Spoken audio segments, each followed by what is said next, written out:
In the end, the TikTokers won. So right now, we have to go and big up the charity football match, between the TikTokers and the Jamaican artists. Them. No, so this was a Ramesh Entertainment production, in association with Swiss Lee, and him, bring forward all of the TikTok popular people, them such as Jaden.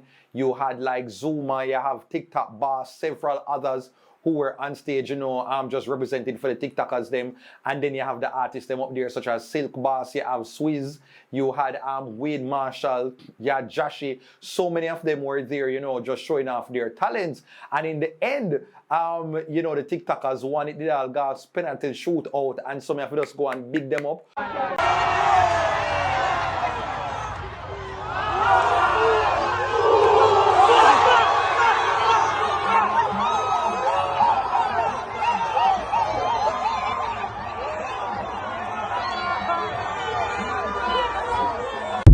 For doing something that was so well needed in a space, especially coming after the big showdown between Rosalie and Candy, that did kind of just make the app feel very tense. It's nice that this kind of just come right after for kind of act as a palate cleanse. So big up Swiss Lee, big up Ramesh, big up the TikTokers them, big up the artists them for creating this moment.